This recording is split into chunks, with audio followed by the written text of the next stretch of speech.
From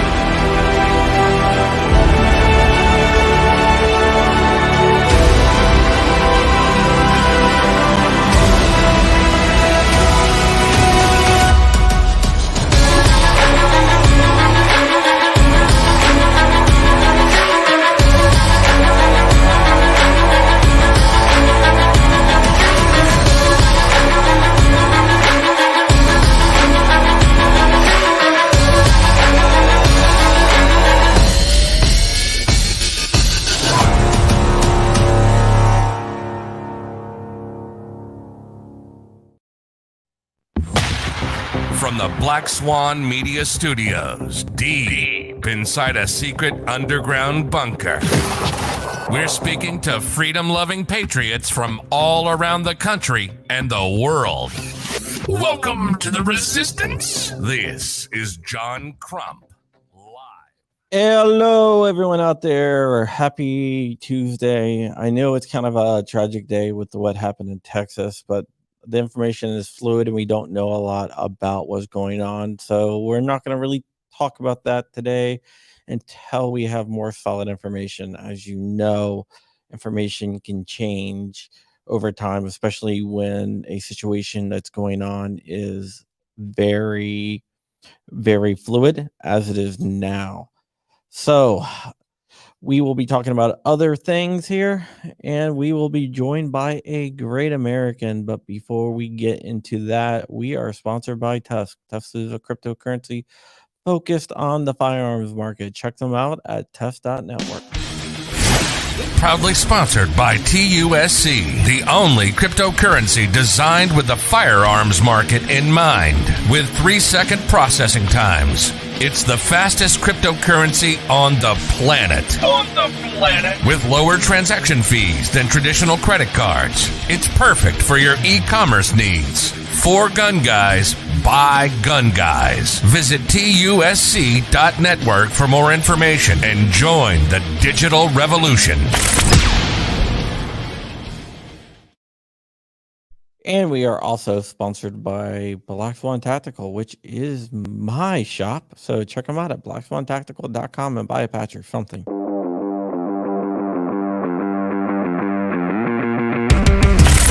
Black Swan Tactical, your #1 source for 2A streetwear.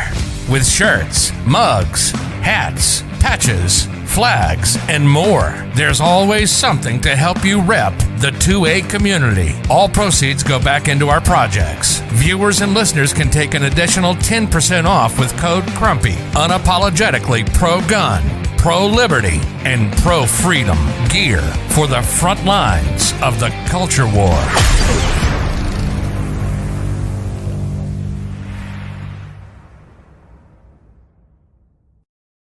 And we have my friend, the one, the only, Flying Rich. How you doing, Rich?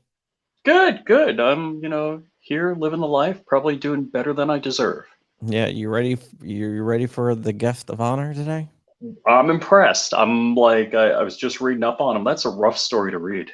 Yeah, for the second day of Freedom Week, we want to introduce to you the American hero himself, Stephen Willeford.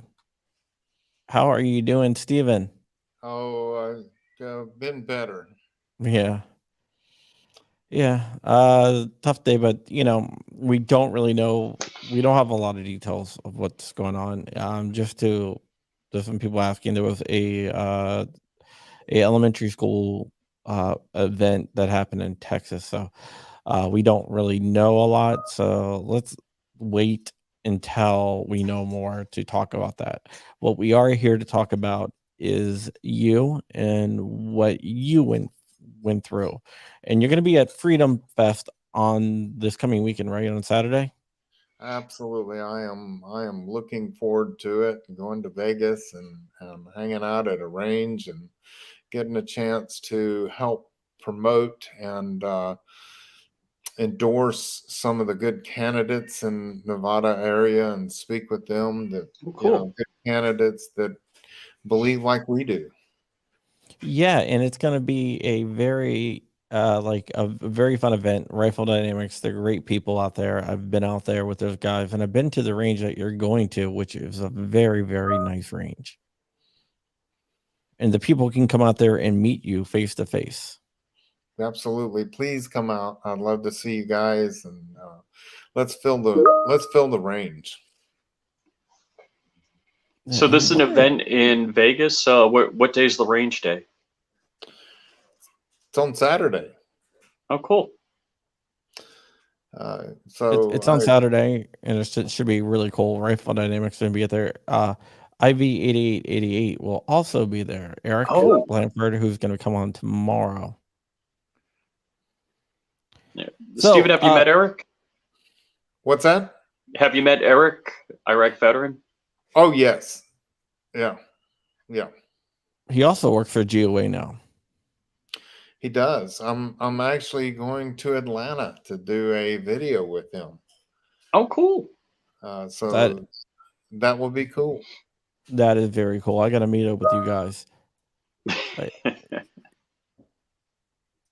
Okay. Let's talk about what you went through. You were involved. There was a tragic event at a church in your hometown, and you responded to it. What I want you to do is kind of explain what notified you of that there was something going on. My daughter actually let me know. We were at home, and I stayed home from church that day. Normally I would be at church, but I stayed home from church that day because I was going to start an on-call. I worked as a maintenance plumber at a hospital, and I was going to start my on-call, meaning I would have to carry a pager 24/7 for the next week, and be in a given call anytime, 2, 3 o'clock in the morning, generally when the calls came in, because we had a full staff during the day. So plumbing emergencies that happen at night is the on-call takes care of. And so I stayed home to relax. My oldest daughter was living with us again. And I say that again because she was engaged to be married, and she didn't want to sign a apartment lease that she'd be stuck with. When her and her husband got married, they could move in together. So she moved back into my house to live with us. That morning she was doing dishes, and I was relaxing in my bed. My wife and the rest of the family, we were building a house for my younger daughter and her husband, and they were pregnant with my first grandbaby. And that was about 5 miles down the road, and my wife chose to go down there. And so my daughter came running in. She heard the gunshots, and she came into my bedroom and said, "Dad, doesn't that sound like gunfire?" And your mind kind of tries to make something normal out of something that's very abnormal. And right away I said, "It sounds like someone tapping at the window." And I opened up the curtain to look outside, and she said, "Come into the kitchen, it's louder there." I went into the kitchen, and I was a shooting instructor for several years, and I very much know what gunfire sounds like. I was a competitive shooter, and when I told her, yes, it is gunfire, she ran outside, jumped in her car, and drove up the block to find out what was going on. I ran to the safe, and I opened up my safe, and I grabbed an AR-15, and I grabbed a box of ammunition and a magazine, and I opened up the box of ammunition, and grabbed just a handful and started sticking them into a magazine and running for the door. And I called my wife and said, "Where are you at?" She said, "I'm at Rachel's house working on taping and floating the walls." I said, "Stay where you're at." She said, "What's going on?" I said, "There's someone shooting up the church." And she said, "Don't go over there." And I hung up on her.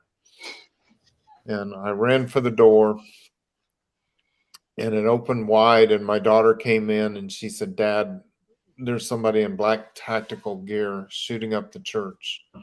Oh, God. I said, "Did you call 911? She said, "I did. They're aware of it." And at that moment, what scared me most was not the shooter, but what scared me most was the thought that I was going to be running across the street with an AR-15 in my hands, and they are coming as fast as they can to a mass shooting at a church. Right. When they see me, what are they going to think? But Sutherland Springs is a little bitty town. We have under 600 total population, and we're so far away from the nearest help. I couldn't wait. And so as I ran out the door, my daughter followed me out the door, and I believe the Holy Spirit took over, because I truly believe God was sending me over into that battle.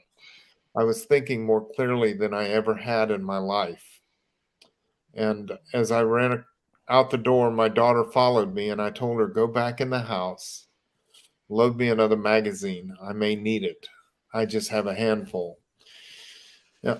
In reality, I knew she couldn't. I knew she couldn't run back in the house and load me a magazine, and me in a gunfight come running across the street, magazine in hand. But I knew she couldn't, and I knew that it would be over well before she could get anything together. But I sent her back in the house to do busy work, because I didn't want her to see what was going on. He already had too many targets that I cared deeply about. And I didn't need her for a distraction, nor did I need her to see me fail. If she would have seen me fail, she would have run to my side, and he would have killed her next. And That's just an amazing story. Keep and on as going, sorry. I ran across the street, and halfway across the street, I yelled out.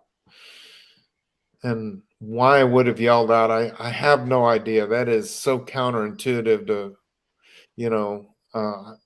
I gave away my element of surprise. I yelled out, and I can't think of any other reason other than I truly believe that God called out a demon out of the church, because in the church, when I yelled, he had just shot Julie Workman through the breast. And then he shot Chris Workman in the back. And Chris was instantly paralyzed from the waist down. And he was walking over to finish him off when he heard me yell out. And when he heard me yell out, apparently he heard me because he dropped his rifle in the church.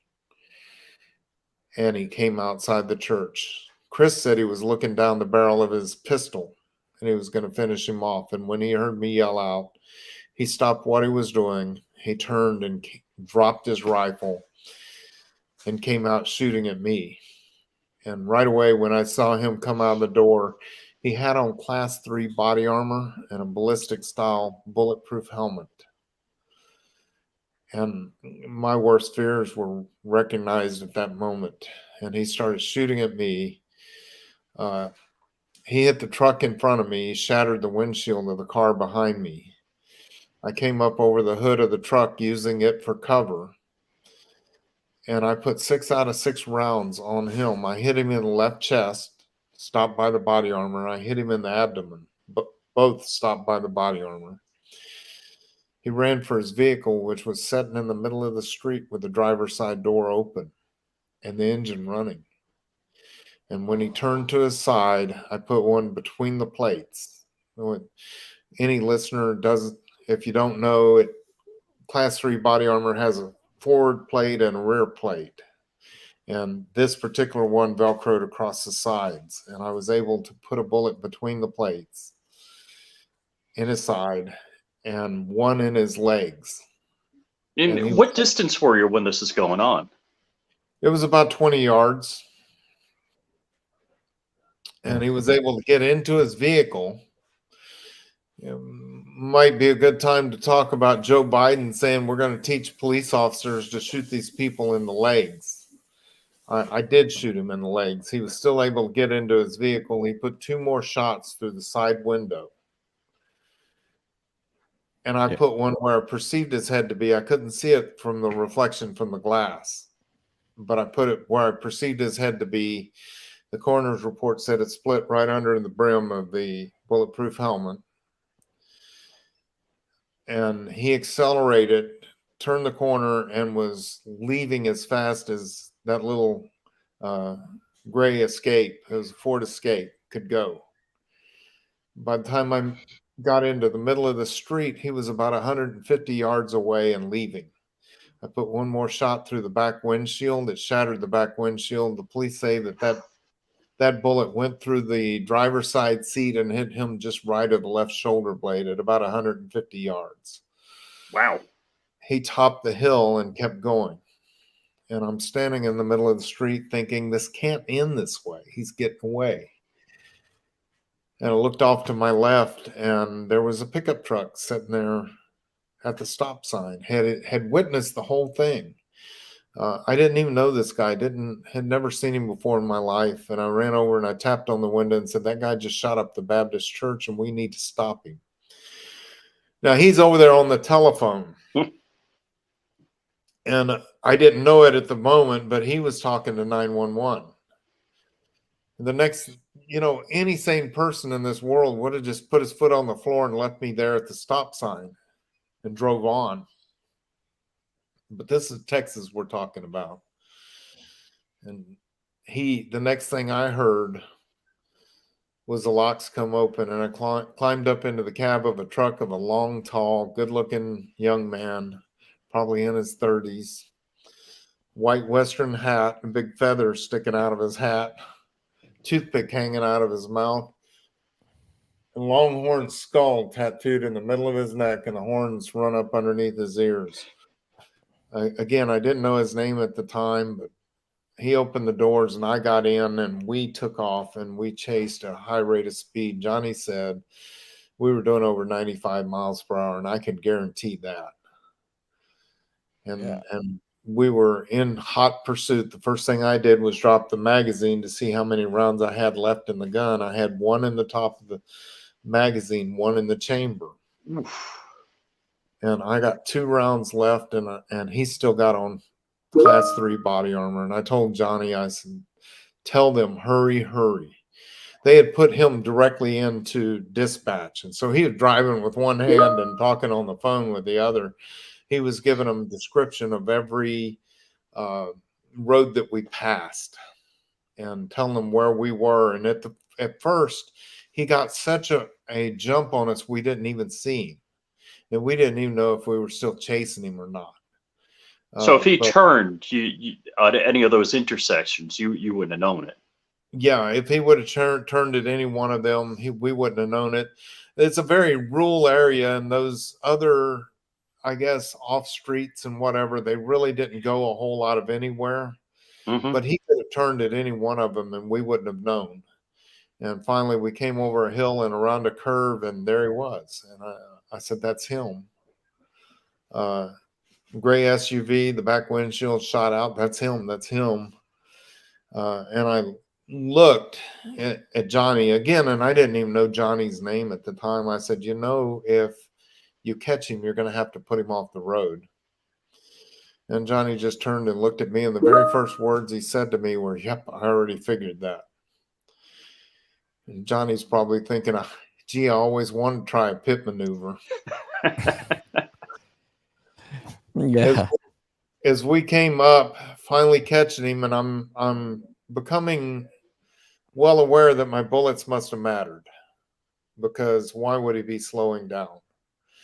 And I'm thinking this is going to be the moment of truth, because I only have 2 rounds. And as we came up behind him, he pulled off into the ditch off to the side of the road to the right. And he stopped with a road sign right in front of his vehicle. And Johnny pulled up still on the pavement, but behind him, and stopped. And I put my rifle out the open passenger side window, and I reached down with my left hand and I opened up the door, and I was going to push the door open, and I was going to use the window and use the door as my shield.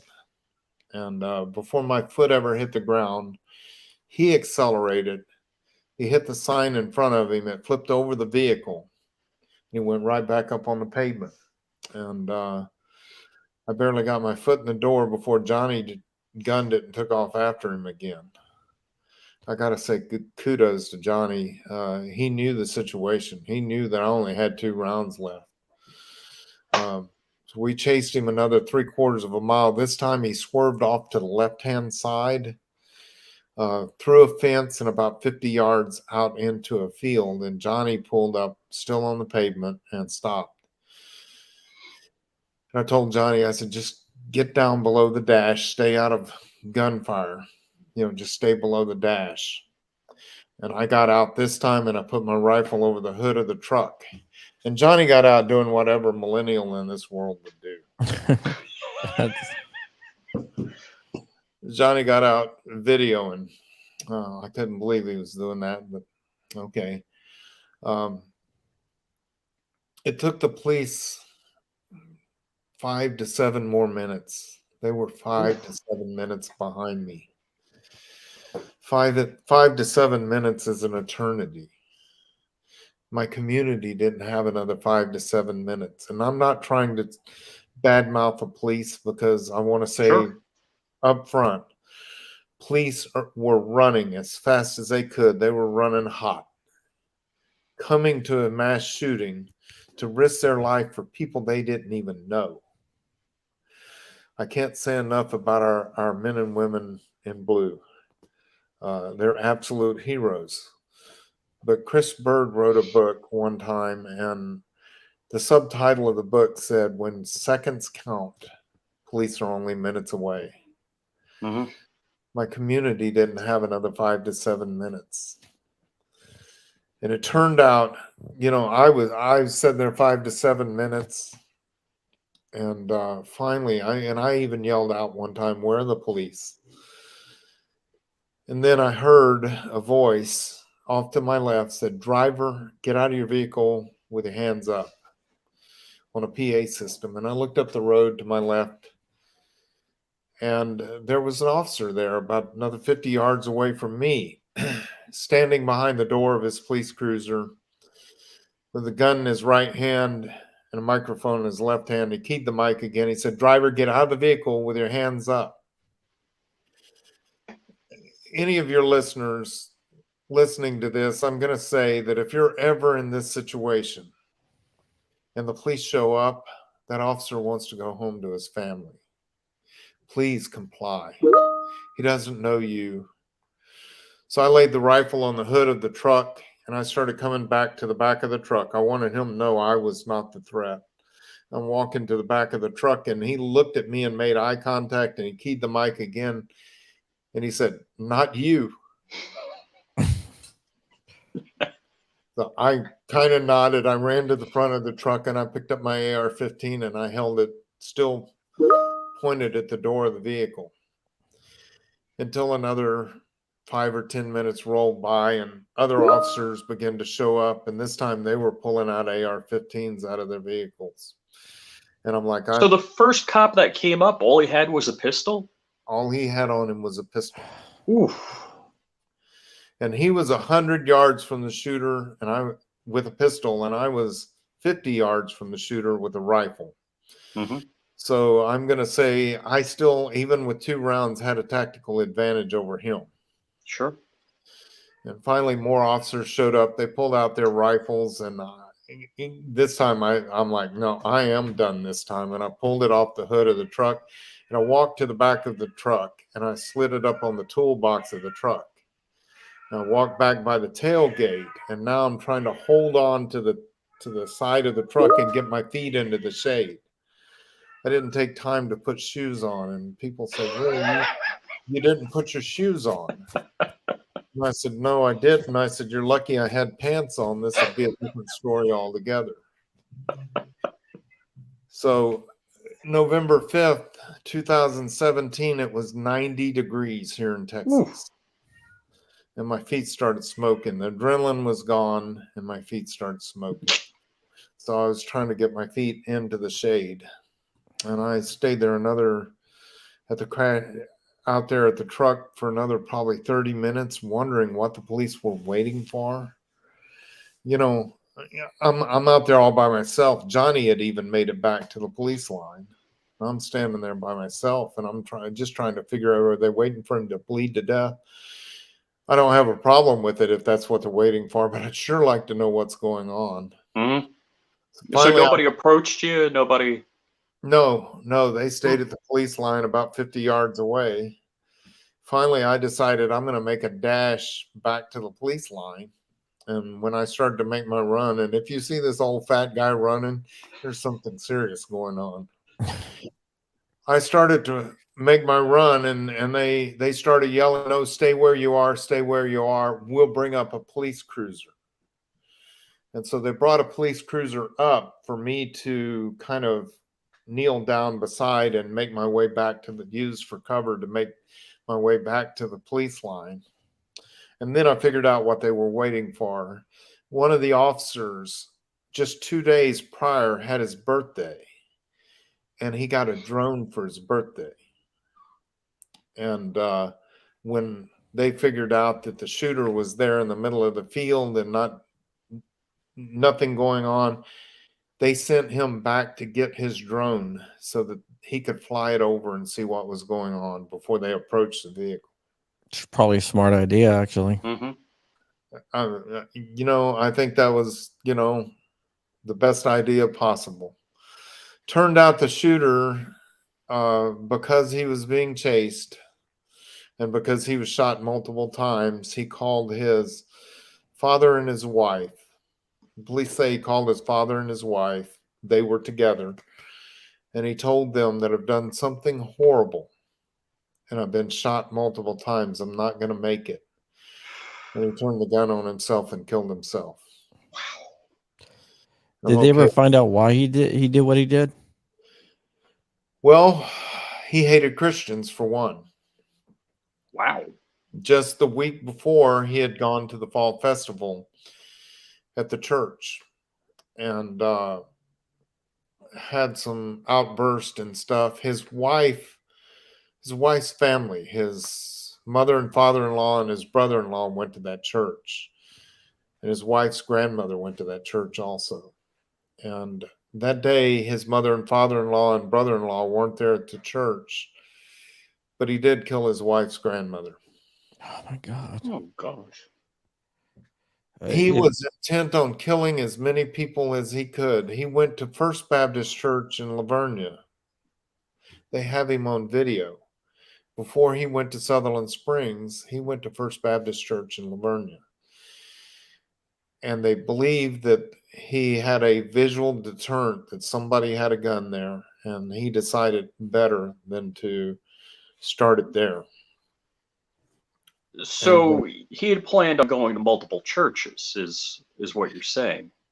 Well, we don't know what his plans were or anything, but the Yeah. speculation is that he was going to start it in Lavernia, and then when police were responding to Lavernia, he was going to go to Sutherland Springs.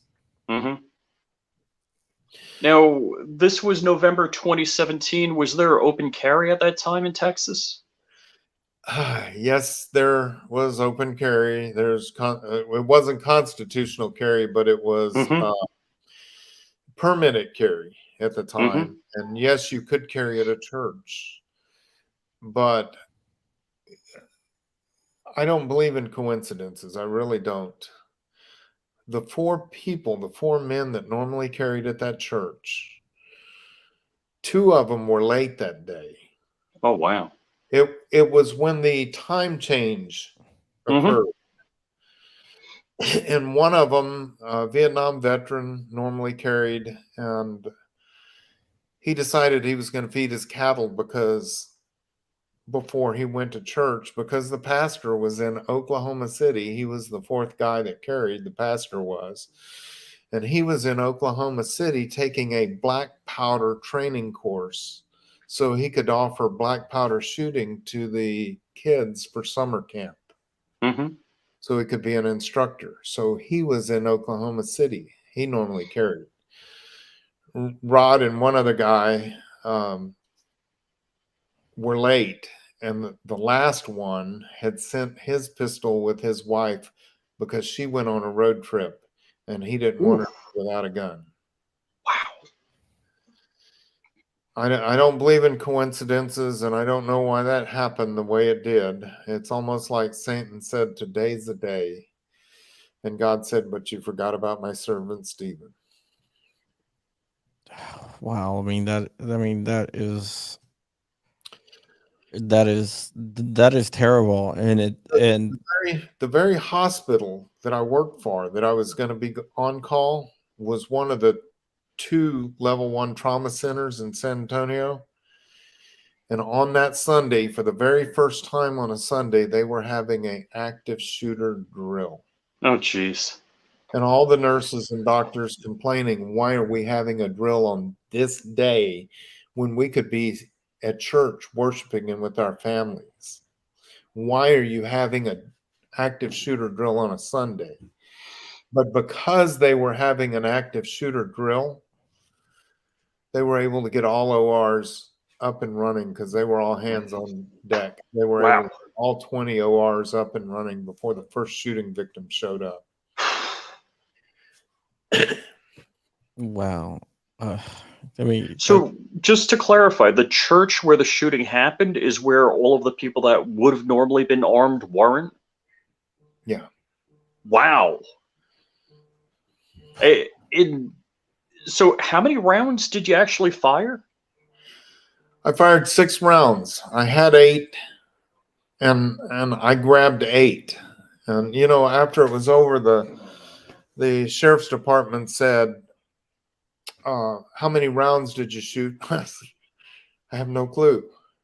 They said, "How many rounds did you have?" I said, pointed to it. I said, "There's the box of ammunition." It was a 100-round box of ammunition. I said, "There's a 100-round box of ammunition. I had 2 rounds left in my rifle. Count up, see what's left, and do the math yourself." Well, it turned out I had put 8 rounds in the rifle. I fired 6 of the 8. And you got hits on all 6. I got hits on all 6. And I truly believe, and one of them, I had an EOTech, which no magnification, just a red dot sight. I hit him going away at 150 yards moving, me freestanding in the middle of the street. And I truly believe I'm good, but I'm not that good. I believe that the hand of God was actually on me at that moment. To be able to hit him in the chest and in the abdomen with him shooting at me, and then to put one in his side, one of his legs, one across his forehead, and then 150 yards away to put one through the back windshield that hit him just right of the left shoulder blade is pretty darn good. Yeah, that is amazing, and we're so glad that you were able to do what you did. You probably prevented a lot of other people from suffering that day. I'm going to tell you, I don't believe in mandatory training for carrying. I believe it's a constitutional right. I believe you have the right to carry a gun. But I will say that if you don't train in this sort of a situation, you will not react. Do you think it was like more muscle memory, or? I shot on a church shooting team for several years. We called ourselves the Sinners. We practiced and we went and we competed together. There were 5 of us sinners. And we used that to let everybody know so we could witness to people. One of our sinners was a former Army Ranger and a San Antonio police officer. And we would practice different scenarios and play games in between competition to be better shooters when we were in competition. And he trained me what he learned about, for 3 weeks. We trained on how to shoot around body armor. Oh, wow. Why would a plumber need to know how to shoot around body armor? I truly, again, I can't stress this enough. I do not believe in coincidences. I believe God called me. I believe God trained me to shoot around body armor, knowing that this would be the case at some point. And God called me for that moment. I believe that those 4 men that normally carried in that church with their pistols didn't have the training that I did. And that's why they weren't there at that moment, because they may have gotten killed too. Mm. That's not an arrogant statement. In fact, it's just absolutely the opposite. I believe God's hand was on me for whatever reason. That is amazing. That is So amazing. I was amazed when you're telling the story, and I read it just before the show, that you recognized he had body armor on and you're aiming for between the plates. I mean, that seems to me something like, as like I'd be watching the video and I'd be armchair quarterbacking with buddies. It's like, oh, look, he's got body armor, but there's a gap, no side plate. You know, for you to pick that up, that's pretty sharp. Well, that's what I trained. You know, I saw that officer a few months after the training, or after the shooting rather, and that officer came up and said, I can't believe you hit him 2 out of the 3 spots. He trained me. What he trained me is to hit him in the body armor, they'll feel it, look for your pants, put one in his side, one in his hips, and one in his legs. Yep. He said, you hit him 2 out of the 3 spots I told you. He said, how did you do that? I said, because that's what you trained me. He said, but police officers don't do that, especially not under fire, being shot at. I said, well, that's what you told me.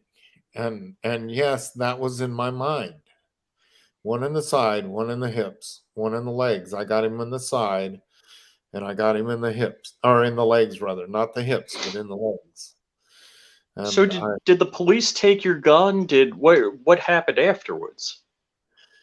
The Texas Rangers took my rifle, and it took me 11 months to get it back. Wow. They said it was locked in a Connex with evidence. And when I got it back, they gave me a little manila envelope with my 2 spent cartridges in and my AR-15 back. And I opened up that little envelope and I dropped those rounds out in my hand. And it's like, huh. And the sheriff said, oh, I need those for evidence. And he took them from me. You know, I don't care. I don't care. If he wanted them for whatever reason, I don't care. I did get my rifle back. The Texas Rangers asked me, why do you even want your rifle back? And I said, well, for one, it's mine. And I said, and for 2, I'm a plumber, and I have my favorite pipe wrench, and it's my go-to pipe wrench. And I know the teeth are good and sharp, and you know, I can do the work that I want. This rifle is a tool, but it's not just a typical tool. It's a tool I bet my life on, and I won. And that's big. Wow. Yeah. Did you have more than one AR-15, or was that your only one? Anyone that has an AR-15 has more than one. That's a just silly asking. And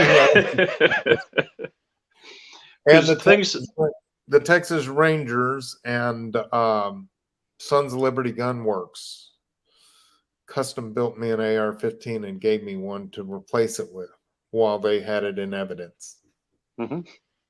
Yeah, and you bring that AR around with you, don't you? I'm sorry? You bring that AR around with you, the one that you used, or you have brought it around? Sometimes I take it to events.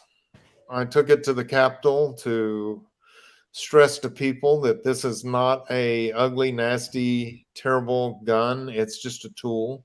It's the same kind of gun that the shooter used, you know, but it's a tool that it's not good nor evil. It depends on the hands that it's in. Yep. There's nothing magical about that rifle, except I built it. I competed with it. I shoot and move with it, or used to shoot and move with it. I used to shoot bowling pins and swing plates and move. And so when I opened up my safe, it was just natural that I grabbed the rifle that I trained with, that I competed with. So I got a question I've been meaning to ask since I heard about the story. Not that I ever planned I'd be interviewing you, but do you keep loaded mags now? Absolutely, I do. Yeah, I talked to you before about that. In there's no excuse for me not to have, except I had been burglarized 2 years prior to this. And the burglar got the one gun that I had outside the safe that was loaded. And for a couple of months after I was burglarized, my biggest fear, until they caught him, they did catch him. Oh, good.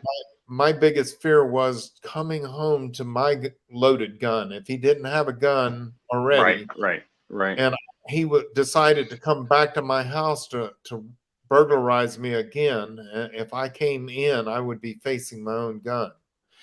And feel free to tell me none of my business, but where was that gun that he got it? It was high up in a closet. So it wasn't like it's sitting out there. He had to fish around and. No.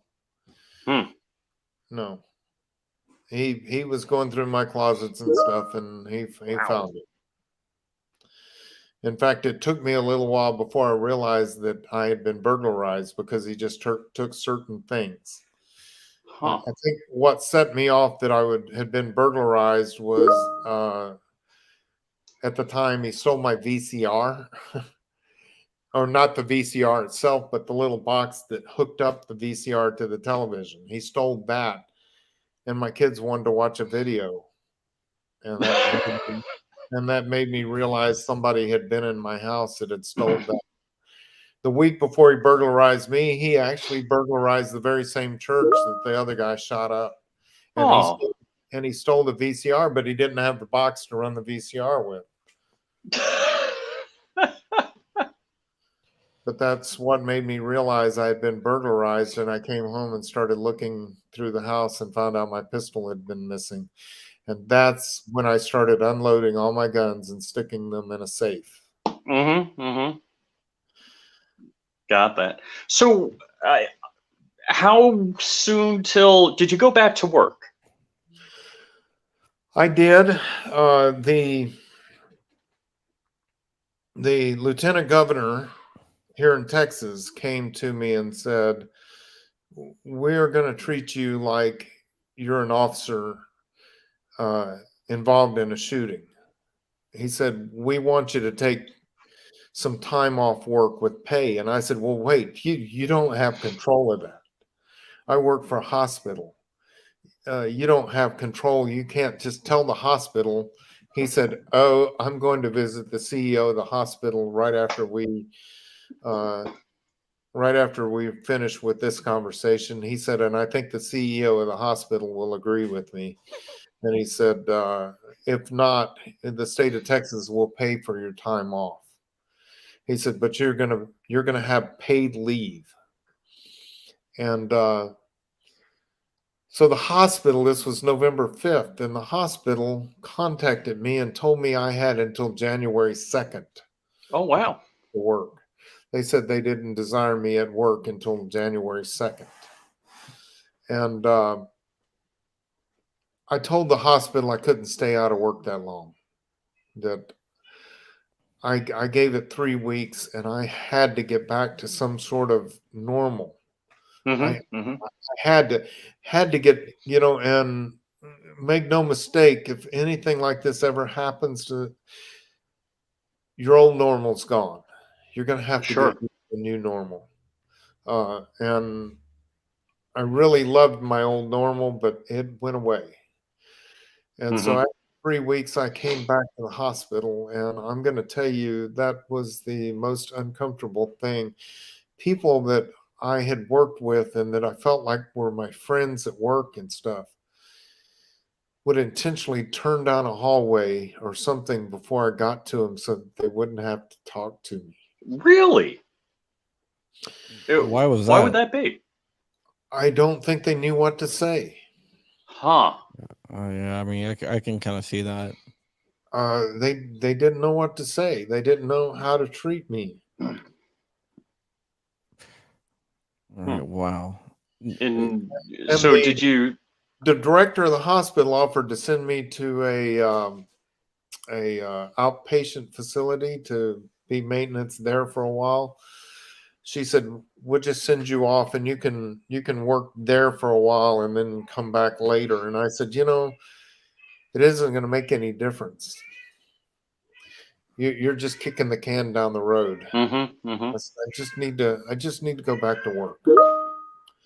I just need to go back to work. Let's just pull the Band-Aid off of it. Let's just run with it until things start settling down. And I Wow. didn't know that this was going to change my life in so many ways. Yeah. Now you are working for GOA, but you first met the GOA people at Lobby Day in Virginia, I believe. I did. Oh wow, cool. I was a keynote speaker at Lobbying Day in Virginia, where there was, and I don't care what the press says. I've been to a concert with 70,000 people before. This was bigger. There was Yeah, John was there. I was there.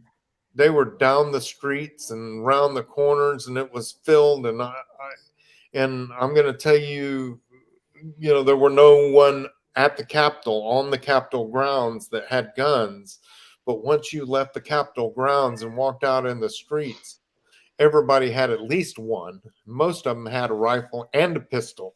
Mm-hmm. I bet there were over 100,000 guns in that crowd. After it was done, I saw these redneck gun owners running down the street with their pickup trucks, stopping at the trash cans, pulling the trash bags out of the city trash cans, throwing them on their pickup truck, and sweeping the streets clean and putting a new trash bag in the city trash cans. Yeah, Mm-hmm. it was definitely a cleaner after that. Yeah, I remember. Proud to be a redneck gun owner. Yeah, I remember talking to you before Lobby Day, shortly after everything happened, and I was talking to like Eric Pratt and all those guys. I was like, Steven's the real deal. Yeah. Well, thank you. I never asked to be the real deal, but I'm going to say that this whole country is full of a whole bunch of people that are just like me, and they're just like me. They would answer the call just like I did. The difference is that the call came out one day. Wow. I'm going to tell you guys that go out there and shoot on the range, and shooting and competition and just shooting in general. I call it golfing, but for men. There you go. And there's a saying: a golf course is a horrible waste of a range. Yes, exactly. Yes, that was David Grossman said that in his book. Yeah. Now you're working for GOA. What are you doing for GOA? What do I do for GOA? Well, I go speak. I go speak at events like the Freedom Rally that we're going to in Vegas. I go to speak with politicians, or should I say I speak with statesmen, because there's a difference between a politician and a statesman. A politician's worried about his next election. A statesman's worried about the next generation. Mm-hmm. So I go speak with statesmen, and I tell them my story and how important it is to preserve our Second Amendment rights. I also have a great opportunity. GOA has afforded me to go to manufacturing plants and stuff, and talk to gun manufacturing plants and stuff, and encourage the people that work for them. I just recently was at Savannah, Georgia at Daniel Defense and met Marty and Cindy Daniel. What a treat that was. What a treat that was. They are genuine, cool people. Yeah. Freedom Fest, the Freedom Rally, the 2A Freedom Rally is going to be held at the Pro Gun Club in Vegas on May 28th. From 9 to 6 p.m. is being put on by Rifle Dynamics, which is a great company. I've talked to them. Everybody who works for Rifle Dynamics are members of GOA, by the way. It's when you get a membership, not when you get a membership, but when you join when you go to work for Rifle Dynamics, they buy you a GOA membership. The guest speakers are going to include Tim Macy, who's the GOA president, Stephen Willeford from Barefoot Defender. I love that name, by the way.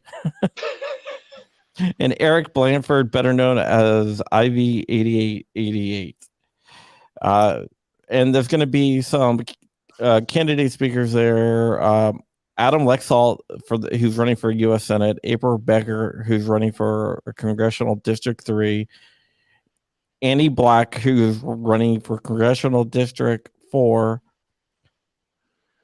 Savros Anthony, who's running for Nevada Lieutenant Governor.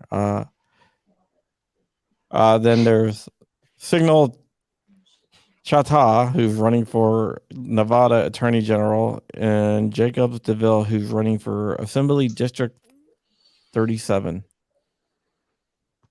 So I just wanted to get that out there before I forgot. I usually forget to do stuff like that. Well, it's gonna be a lot of fun. Absolutely an honor to meet the men and women that are actually standing, even the storms, and with days like today, the storms come hard. But today doesn't change anything. Good guns in the hands of good people are never the problem. In fact, they may be the solution, but they're never the problem.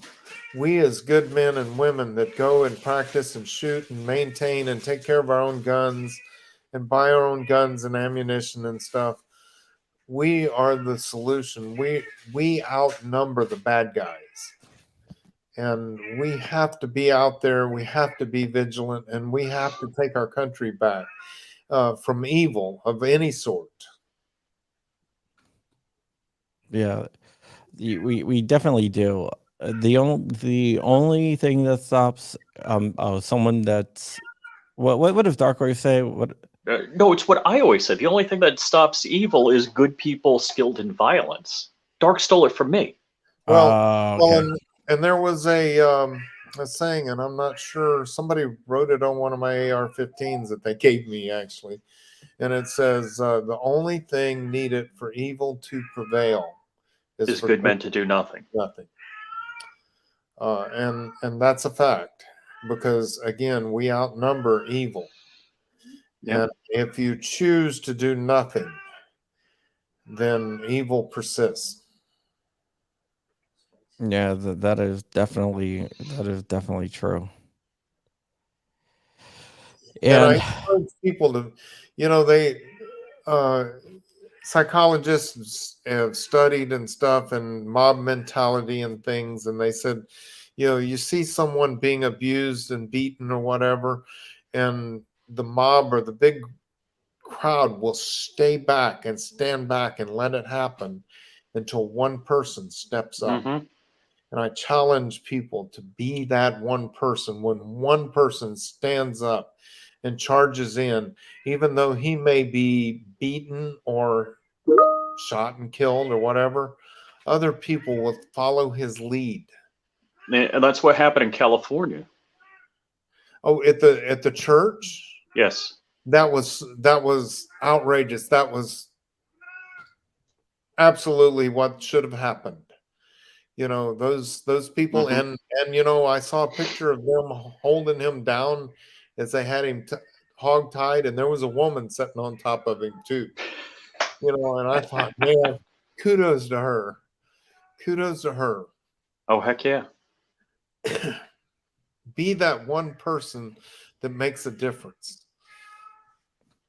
Yeah, I mean, we all have to be that one person. And a lot of people don't want to be that one person, but I think there's more people out there that will be that one person to make a difference than we give credit for.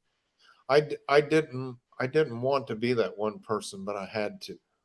Yeah, sometimes you're chosen, not the other way around. The situation chooses you, and you don't choose the situation. You can't just let evil destroy innocence without standing up. Yeah, that is definitely the case.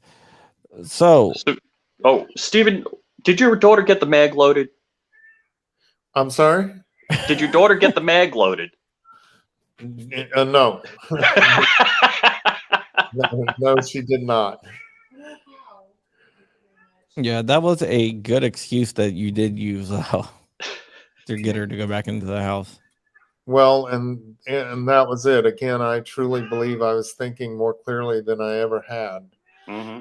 And I certainly didn't want my daughter, after it was all said and done, and I had realized that she had jumped in her car and ran up the street to see what was going on.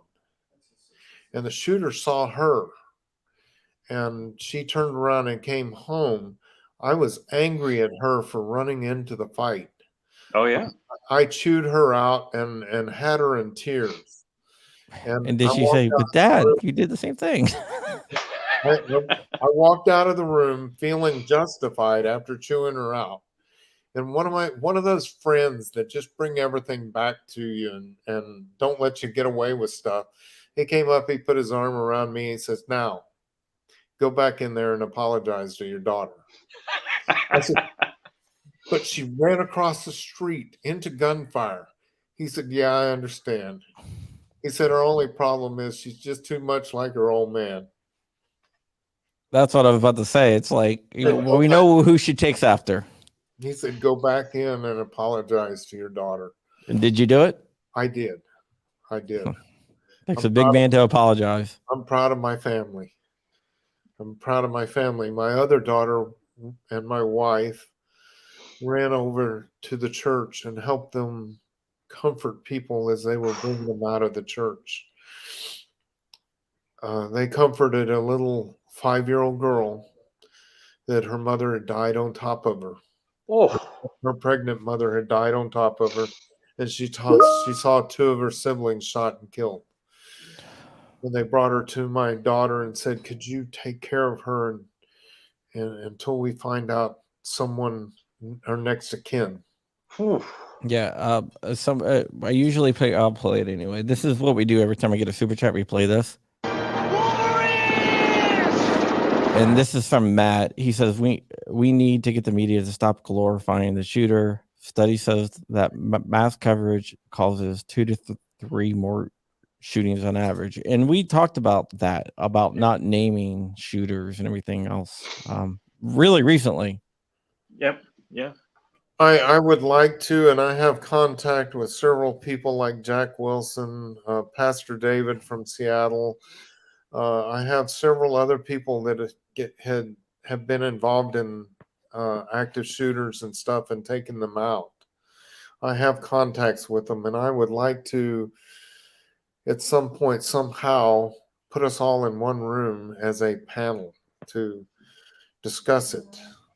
Because we talked about that a while ago, but something, I don't know, we just it kind of just fell apart or fell to the wayside. Make that happen if we ever have the I guess if it's ever gets decided that it really truly needs to be done. Yeah, I think we really need to have it done, because we talked about that like around lobby day, and I don't know. I would really like to have that done. So, John, you're from Virginia, correct? That is correct. So, do you know about Val Evans? Val Evans? No. Val Evans is from Virginia. She's a young mother. She had her 2-year-old daughter home with her. Her husband was a police officer that worked a night shift, and at 10:30 at night, someone was trying to bang her door in, and she ran and grabbed her father-in-law's old service pistol out of the closet. And when she stepped out into the hallway, she heard the smashing glass, and the guy came in. And she said, "I have a gun. Go away." He charged her. Oh. She shot him twice and then held him at gunpoint until the police got there. Wow. My mom, when I was a baby, dumped a home invader with her little the Saturday Night Special. Well, what is really crazy is because I interviewed Val and her husband, her husband being the police officer.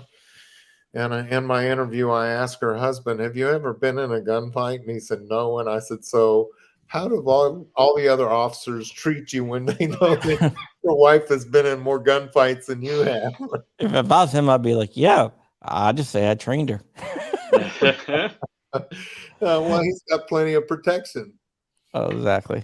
All right. I want to thank you so much for coming on. Let me tell everyone where they can find Rich and me. Then I'm going to give it over to you. You can find Rich at Flying Rich on YouTube and MySpace. Rich still has a MySpace, which is probably older than any of us. I don't know why he has a MySpace, but I have one friend on MySpace. you can also find him on Instagram at Flying Rich _official because Flying Rich was taken. I'm still looking for you to do that collab with Fly Rich and Flying with Rich, but whatever. Okay, and you can find me also flyingrich.locals.com. You can find me at johncrump.locals.com, Ammoland, John Crump News. And if you're here watching on John Crump Live, you know where that is. Steven's going to be at 2A Freedom Rally held at the Pro Gun Club Vegas on Saturday from 9 to 6. You can meet him, Tim Mazie, president of GOA, and Eric Blandford, who will be on the show tomorrow, who's better known as IV8888. There's going to be a lot of candidates. There's going to be giveaways.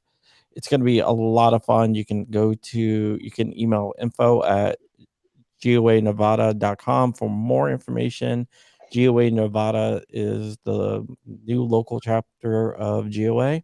And with that, I'm going to give it over to Steven to plug whatever he wants to plug or leave us with final words of wisdom. Well, I guess I'm real careful with words of wisdom, except for I can say, go out there and train. And don't just train yourself, train your wife, your children, train everybody around you. If we don't get back to teaching people how to shoot and be responsible in this world, our sport and our defense is going to go away. Also, and here it is. I'm a member of several different members of several different pro-gun groups, but the GOA is who I choose to work for because they are absolutely uncompromising. And we need this more in this nation right now to bring this country back to the country it is. So go to GOA go to gunowners.org and please sign up. Shameless plug here, but and you can also sign up for a mailing list if you don't have any money to join it. You can just get on our alerts list, which also helps out a lot. But it's only $25 a year. So, and how about this? How about if I make everyone a deal? If you go to gunowners.org/black-swan-media, I'll give you 25% off. There you go. Crumpy's giving it away. Giving it away. That is really, really paramount, especially in today's world with what's going on and some of the things that Biden administration is trying to ban any gun that has over 2,000 foot per second velocity and all kinds of stuff like that. It's ridiculous. It's ridiculous. Yes, it is. Well, thank you so much once again, Steven. We really appreciate you coming on. You have an open invite anytime that you want.